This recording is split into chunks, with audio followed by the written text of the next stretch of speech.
Аққулары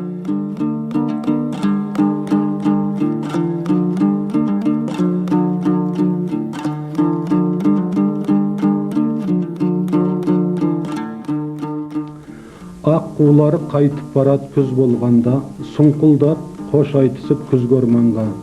Қара сазға түсіріп шымылдығын ымырт, иек артыптын сұлу жоңға. Құлазыпты қарасу күлген ерек, сыр айтқандай болама бірдеме деп. Чәлкөдеден соғыптыр азынап жел, тұзгөл маңын мұңлы бір күйге бөлеп. Күн қарайды көмілжіп мұңға батып, нұр кірпігін қиырдан сырғанатып. Аққуларды қиялмай бұлт жылады, тұманы тұтқиылдан жылғанат. Шыланып боз қараған мұртыдымға, жомарт күздің қаймағы жыртылуда.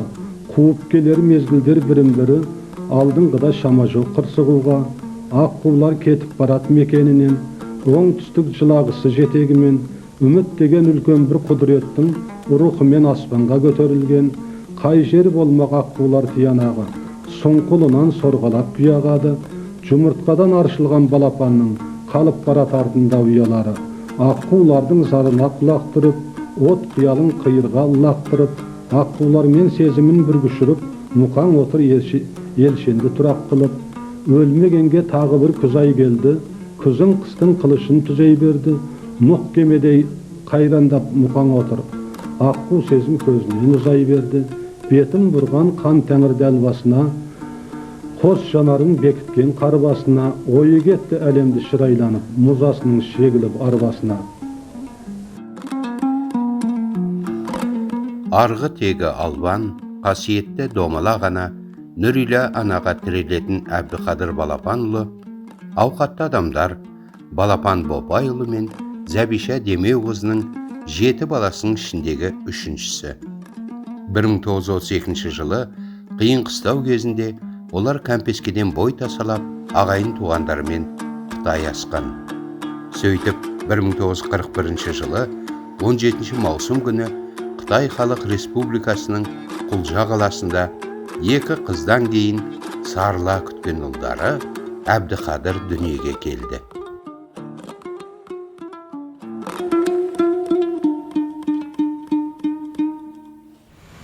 Кем әйелім А дегенде бір қыз туды. Аты Мәрия. Он өліп қалды, өлгеннен кейін Зияш деген қыз туды. Зияш. 37 жылы. 37 жылы. Зияш туғаннан кейін 2 жылдан кейін қай жыл сонда? 39 жылы. 39 жылы Жаңған деген қыз туды. Ойпырмай ұлғандай болады екен деп жүргенімде Қаден туды. Осы Зәбіш шешесіне тартар мекен, шешесі де өңкөй қыз тауып мына қой екен әбден елік араласқанда көрген екен байқұс. Осы Зәбиша да қыз тауып қояр мекен осы. Бір ұрпақ болса болып еді ғой, бізге не көрінді деген тәтемнің аузына шықтап тұр. Ойбай енді қыз тапсын тәтем ұрсады екен ау деп жүрген кезде құдіретпенен тәтем әлгі аурудан қайтыс болды. Тәтемнің қырқын берер, қырқын берместе сен тудың. Ойбай тәтемнің орнын басты, Құдай берді бізге деп. Ойбай Қадижан-ау, сонда кіндіктесің сап болды. Ей, сен қуанбағын, жүрегің жарылып кетті, сен байқұстың, сен балаңның басын көр, балаң мынандай болып тұрды дейді. Қарасам Қадижан-ау, басыңның сүйегі бөлек-бөлек. Алдындағы ұзынынан 2 бөлек сүйек, алды тостағандай 1 бөлек сүйек. Ойбай, еді-ау, маған есіне ұл деп елге жай деген не болды мен? Мынау адам болмайды ғой деп едім, Құдайға қарармыз деді. Сол кісі шеберлеп бақты ма, Құдай маңылай ма, берді ма шырағым сені. Әйтеуір әлгі жұмыртқаның сарсы дейм ба, сонымен олай саптап осы. Олай саптап әйтеуір, тіпті бір 20 күн болғанда кәдігімдей адам болып көзіңді ашып кәдімгі еркек бала болды. Артан кішкене бой ұшық балады. Соның көй мынаның басын құрттың ба дейді маған еңкейіп қарайды дағы бүлініп барып қайтады, кіндіктесең, өй, бұдан болмады, Құдайдан бол. Балаң өлмесін, өлмеді ме? Балаң әйтеу бір жүк сұрайтығын бала болады оған маған сен. Сонымен сен адам болдың.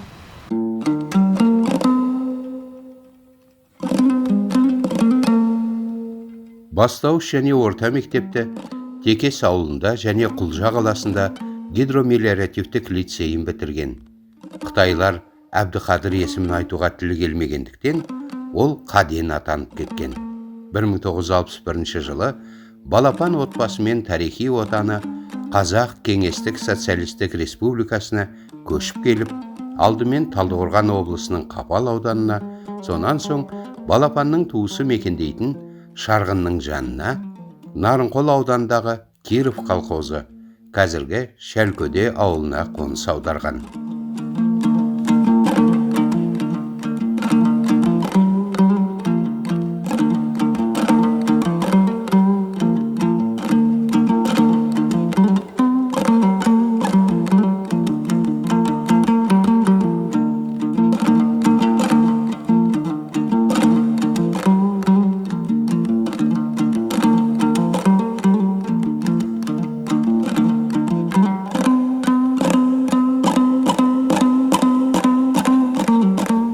Біздің балалық шағымыз осы Қарашаңырақта өтті. Мен 12 жасымда 3 ұл, 2 қыз, 3 қыз болдық. Бәріміз осы Қарашаңырақта ержеттік қарағым. Қаден балалық шағымызға тай құлынша тебісіп, бірден ойнап, бірден соғысып болатынбыз, асыққа таласып. Кейін ол оқуға түсіп кетті. Мен осы Қарашаңырақта болдым әке-шешемнің қолында. Жыл сайын 30-ге шыққанда келеді, бір ай жатады өші. Жайлауға апарамыз, демалады өшірді. Өміріміз, балалық шағымыз жақсы өтті. Асқар Таулай ағамыз болды. Арқа сүйер, күш қуат беретін бауырым болған. Әулетке 19 жасымда келін болып түскен. Содан аға, қайнаға ретінде өте сыйлы, мейірімді, шапағатты, сондай адам болды. Бәрімізге қамқоршы, ақылын айтып, мынау мынандай, анау анандай деп келіп тұрады.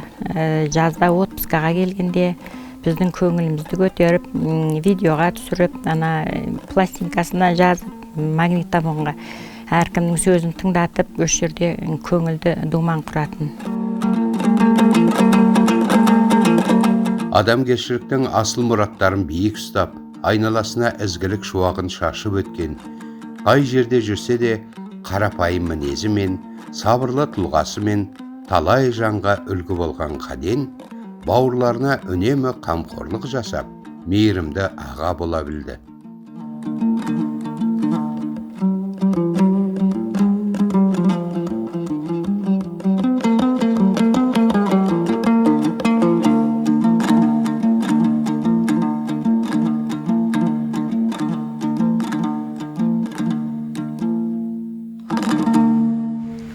Содан Қаденім оқып, сояқта 10-ды бітіріп келді. Келгеннен кейін осы жаққа өттік. Ал енді Қаденім оқуын туғанда бір қуандым. Ол оқуға кеткенде бір қуандым, оқуын бітіріп келді. Содан осы жаққа келгеннен кейін Қаден 10-ды қайта оқытты. 10-ды оқып Қаден 10-ды бітіріп келген жылы қысында, жазында бір жылдан кейін трактордікінде бітірді, 10-ды да бітірді. Трактор айдады. Өмірде қолына қаттаға ұстамаған Қаден тракторды айдай алмайды жақсы, басқа ауқатты істей алмайды, сөйтіп жүріп, бұл бір күндерде бір жыл қашып кетті. Бұны Алматыда сүйердегісі жоқ. Мынандайды бақын айтар адам жоқ, әйтеуір кетті. Мен колхоздың қойын бақтында соның тілеуін тілеп соман жүрдім. Бұл кеп үйде жүрді. Маған айтпай, шешесін айтады. Атам рұқсат қыса, мен таға оқысам дейді. Аспиран оқысам деп шешесін айтады. Атам рұқсат берер ме екен, атам айтсаң дейді. Атасына шешесі айтып еді, оқысын, арағым оқысын деді. Аспиранды 3 жыл оқып бұны бітірді. 3 жыл оқып бітіргеннен кейін аспиранды қорғады. Қытайда оқыған орта мектеп аттестаты жарамсыз саналып, Қаден 10-шы сыныпты қайта оқып шықты. Мектеп бітірген соң, институтқа жолдама бермей, ол тракторшының оқуын оқып, колхозда жұмыс істеуді бастайды. Онда да 2 рет егінге шығып, егін ортасында тракторын тастап, Алматыға оқуға қашып кеткен. Колхоз директорымен парторг оны 2 рет колхозға қайтып алып келді. 3-ші рет қашқанда, ұстазы болған математика институтының дифференциалдық теңдеулер зертханасының меңгерушісі Орынбек Жаутыков пен профессор Яков Гольцер колхоз директорымен сөйлесіп, Қаденді оқуда алып қалған. Осы кісілердің арқасында Қаден шексіз дифференциалдық теңдеулер жүйесінің теориясымен байланысты ғылыми зерттеулермен айналыса бастады. Абай атындағы Қазақ педагогикалық институтының физика-математика факультетіне түсіп, оны бітіргеннен кейін 1981 жылы Ломоносов атындағы Мәскеу мемлекеттік университетінің аспирантурасын сәтті аяқтады. Здесь мой центр земли, Алматы, Алматы. Добрый город мой, сердцу ты навек дорог как человек. Дорогие друзья, мне выпала честь вместе с вами вспомнить моего большого друга, моего ученика, моего коллегу Кадена. И вот с 70-го года по 90-й год, это 20 лет, мы были с ним очень близки. Он смог преодолеть и языковый барьер, и теоретический барьер, которого ему не хватало.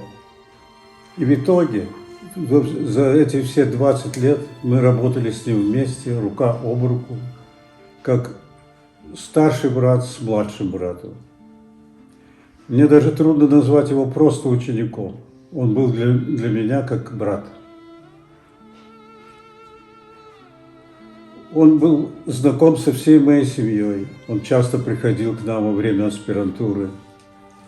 Он успешно защитил своевременно кандидатскую диссертацию и продолжал работать по той тематике, которую мы определили с ним в самом начале нашей совместной работы. Уже в Израиле, куда я уехал в 90-м году, точнее в 91-м, я узнал и от него, и со стороны, по публикациям, что он подготовил докторскую диссертацию. И из Израиля я принимал участие в его защите, писал отзыв на его докторскую диссертацию. Каден был человек прямолинейный, откровенный, исключительно порядочный. Поэтому я ему всегда во всем доверял. Профессор Каден заслуживает всяческого уважения.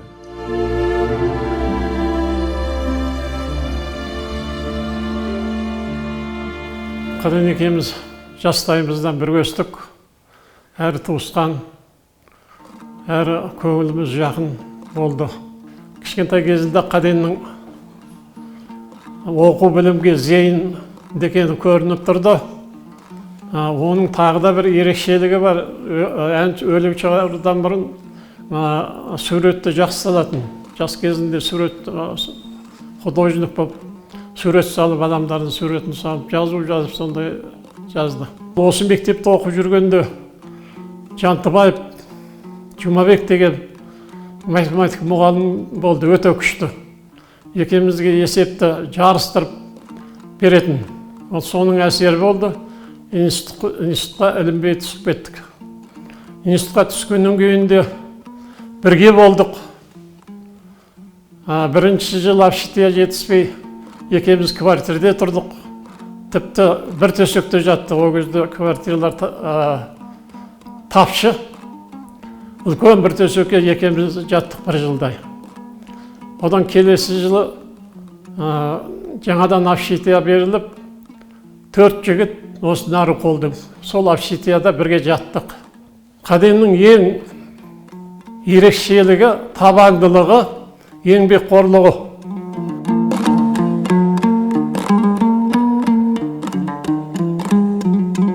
Білім мен ғылымға құмар Қаденнің жиған терген бар байлығы да, ұрпағына мұра ретінде қалдырғаны да тек осы кітаптар. Атақ пен даңқ та, ақша мен зат та мына кітаптардың арқасында келеді.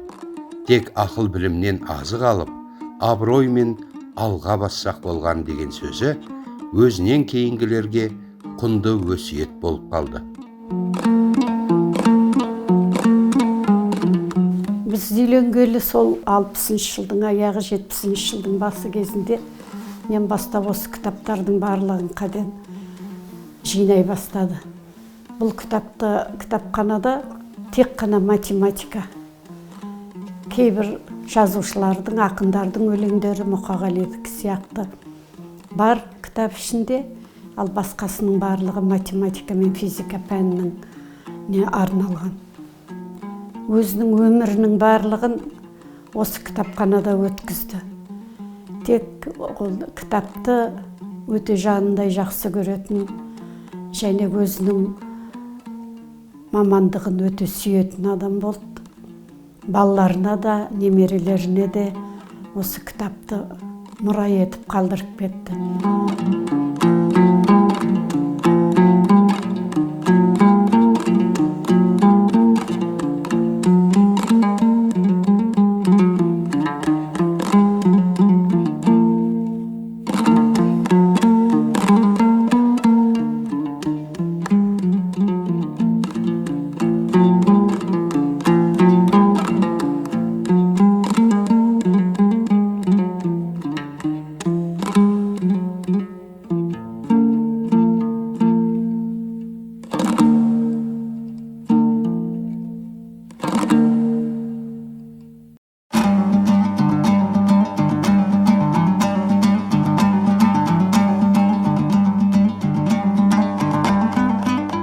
Бір 1973 жылы жаңадан ашылған Талдықорған педагогикалық институтында жұмыс істеу үшін жас оқытушылар мен ғалымдардың құрамында Талдықорған қаласына жіберіледі.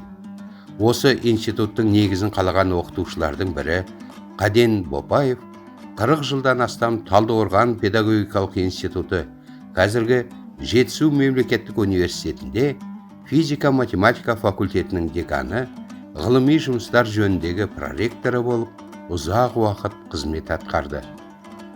1996 жылдан бері Қазақстан Республикасы Инженерлік академиясының корреспондент мүшесі болған.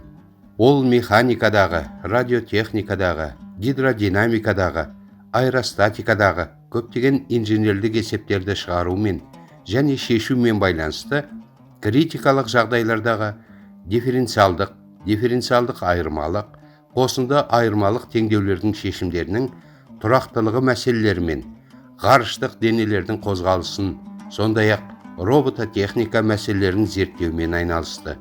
Қаден Бопаев елімізде алыс және жақын шетелдерде әлемнің көптеген тілдерінде жарияланған 60-тан астам монография мен 1000-нан астам ғылыми еңбектердің авторы. Ұстаздық және ғылыми өмірінде ол көптеген математика ғалымдарын, халықаралық олимпиадалардың жеңімпаздарын, халықаралық гранттар мен жобалардың жеңімпаздарын тәрбиелеп өсірді. Көптеген мемлекеттік сыйлықтар мен марапаттардың иегері атанған. Қаден Балапанович декан болды, декан сайлады. Сол кезде мен деканның орынбасары болып, сол қала бердім осы жерде. Соның кейін кабинет мына жақта, қарсы жақта комнатада болды. Мен отыратын, ол Қаден Балапанович осында отыратын. Бір-бірімізді қолдап, талай уақыт енді бірге жұмыс істедік. Осы университет өзі 1972 жылы ашылған болатын. Мына жақында ғана 25 қазан күні 50 жылдығын тойладық. Осы университеттің жеткен жетістігіне Қаден ағаның қосқан үлесі өте зор. Оны Қаден ағамен бірге 1997 жылдан бірінші жылға дейін тәрбие жұмыс жөніндегі орынбасар болып, кейін 2004-тен 2008 жылға дейін оқушы жөніндегі орынбасар болып бірге қызмет жасадық. Қаден аға декан болып отырған кезде барлық жаңа оқушылардан қандай жағдайлары, үйінде қандай жағдай болып отыр, барлық жағдайларын біліп отыратын профессорлар, оқытушылардың барлығын. Барлық студенттердің аттарына дейін білетін, не істеп жүргенін, жаңа жатақханада тамақтары бар ма, қайдан келіп, қай облыстан келген, қай ауданнан келген, қай ауылда тұрған, кейбіреулердің әке-шешесіне дейін білетін. Себебі жатақханаға алып келген кезде әке-шешесімен келеді де орналастырып кетеді ғой. Балаларын көріп орналасқан жерін. Сонда бәрін танысып, әкең не істеп жүр, шешең не істеп жүр деп бәрін сөйлесіп отыратын. Содан кейін жаңағы әрқашан студенттермен жақын болатын. Және физика математика факультеті жаңағы үлкен факультеттердің бірі болғандықтан жиналыстарға барған кезде ол факультеттің жаңағы бір жетістіктері алдынан көрінсе іздеп жүретін. Талдықорғанға көшіп келгенде Қаден отбасымен 9-шы ықшам аудандағы 24-ші үйде тұрған. Кейін арада 4 жыл өткен соң Тәуелсіздік көшесінде орналасқан 103-ші үйге көшіп, сол үйде бала шағасының шатты қуанышына бөленіп, қызметінің жемісін көріп, бақытты ғұмыр сүрді. Үнемі жаяу жүргенді жақсы көрген Қаден, үйден аялдамаға дейін жаяу барып, елмен бірге автобусқа мініп, университетке жететін. Жұртпен араласуды жаны сүйген Қаден, жол бойы айналасымен амандасып сөйлесіп, тіпті көктем жаз айларында жұмысқа тек жаяу баратын.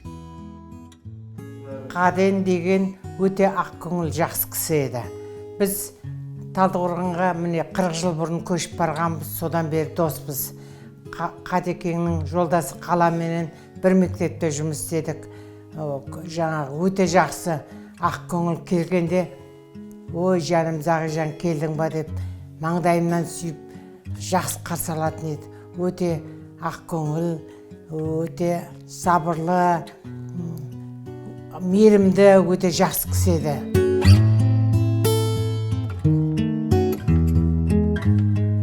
Ұйықтағанда менде болмай өзгермек, мен жүремін мүсініңді безбендеп, түсім бірақ ата сенің өзіңмен соңғы кезде бірге жүрер кездер көп. Жас болып мен жете алмадым бағаңа, сен көз жұмдың, бауыр бастым ағама. Өйткені өзің табыс етіп кеткенсің, көз жұмарда бәрімізді ағама. Сен тіріде аға маған беймәлім, кіседі бірақ оның жиғанын азық етіп әлі күнге келеміз, біліп жатқан болар сенің иманың. Армандаушең, арманың ет тірлігім, тілеушедің ағайынның бірлігін. Ағаның да тілеуі дәл өзіңдей, тек тірлікте бір ай оның бір күнің. Кейде аға сен ойлап сенделіп, шаршағанын аяп кете мен көріп, сонда менің келер оған көрінгім өзің емес, болмысың мен сен болып. Тықырынан оянғаннан есіктің, сықырына жұбанғаннан бесіктің, атам сенсің, аға кен әкемнің, әулием-ау, жасырыпсың, кеш ұқтым. Көп нәрсені түсімде айттың, кеш ұқтым, сондықтан да қалам кейде кешіп мұң. Білсек егер әлі күнге жүрермен, ғұмырларды отырғанды кесіп кім. Бұл жеңістің әкесіне жазған арнау еді. Новосібір университетінің механика-математика факультетін бітірген ол 1995 жылы 23 жасында бақилық болған. Жалғыз ұлынан айырылып, өмірінен мән кетіп, қайғыдан басын көтере алмай жатқан шағында алғашқы немерелері Медият, Мадияр, Адият, Ая Қаденнің өміріне шуақ боп келіп, жаңа дем сыйлағандай болды.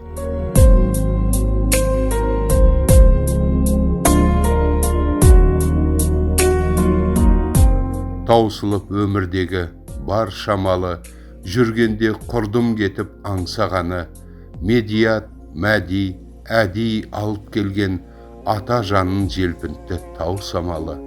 Тірі бол, ақылды бол, өмірің көп, құлпыршы көз алдымда көгерім бол. Есіңе ұста Аяжан сен арқылы атаңның болашаққа берері көп.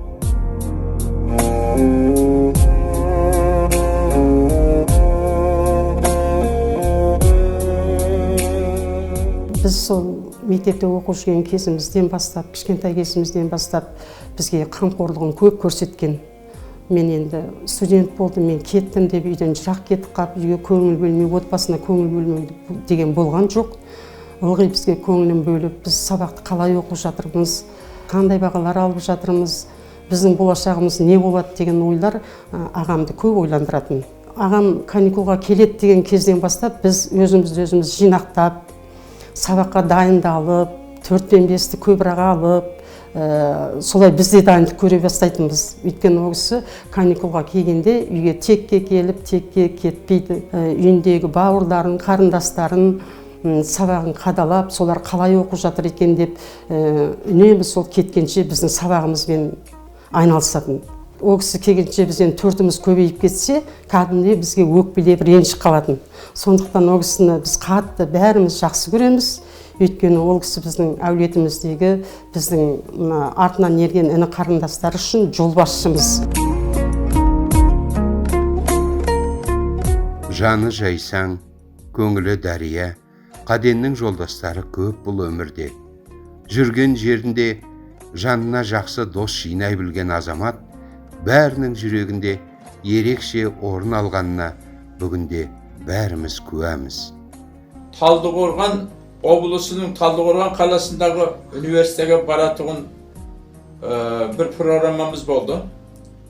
Сол программада профессор Қаден Бопайұлы ағайменен танысу насып болды. Бұл кісі сол университеттің профессор сабақ беретұғын үлкен маман екен. Екіншіден, біздің де көшіған тарихымызды қайтадан сұрап, соныменен танысуымыз болды.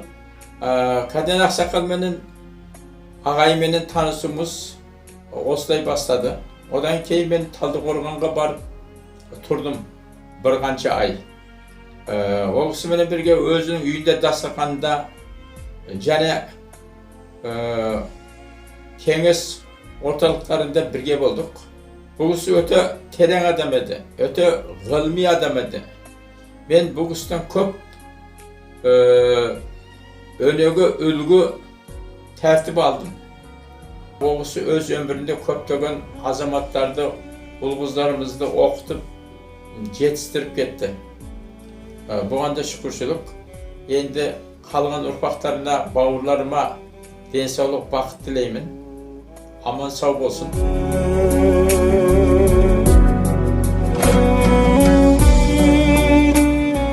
Артаңа қарап отырсаң, өткен ғұмыр кешірмесі біраз дүниені еске салғандай болады. Істеп үлгерген жұмысың да бар, әлі уақытысында істей алмай кеткен дүниелерің де бар. Дегенмен мен осы өзімнің ғұмырнамама қарап отырсам, мен бірақ нәрсеге өмірімде адал болған сияқтымын. Ол Алланың бойыма берген қасиетіне байланысты әкенің өсиетіне адалдығым болды. Әкем мені 14 жасында техникумға аттандырып отырып, айтқаны бар еді: балам, әркімнің нан тауып жейтін өзінің әдісі болады. Сенен сұрайтыным, саған әкелік тапсырма, өмірде саясатқа араласушы болма деп. Мен содан бері қарай әкенің осы өсиетіне адал болып келе жатырмын. Менің айланысқаным математика болды. Ол математика топтың айланысатын дүниесі емес, жеке адамдардың, немесе осы пәни жалғаннан кішкене алшақтау тұратын адамдардың айланысатын жұмысы болды. Бұл жөнінен мен өзімді әкенің осы өсиетін орындағаным үшін өзім сүйіспеншілікпен, тіпті ризашылықпен қараймын. Ал енді математика ол менің өмірім, математика ол менің осы жалғаным.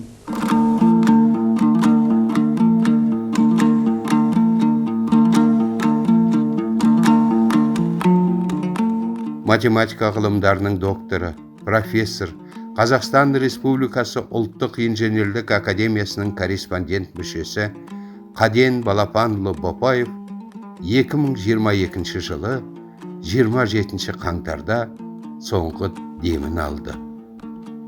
Оқу ағартушылық саласында өшпес із қалдырған, ұстаздық ілімін баршаға үйреткен және білімге жаны құштар болған тұлғаның ізгі бейнесі таныс өзге жанның жадында мәңгі сақталатыны сөзсіз. Саналы ғұмырында салмақты сөздерімен, өнегелі істерімен айналасындағы адамдарды ұйымшылдықта, бірлікте ұстай білген азаматтың жатқан жері жарық, топырағы торқа болғай.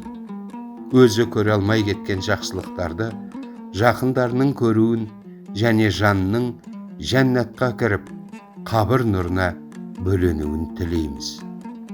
Әмин.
Dünyegen avadam konak Şirkin ey tünne kuzuş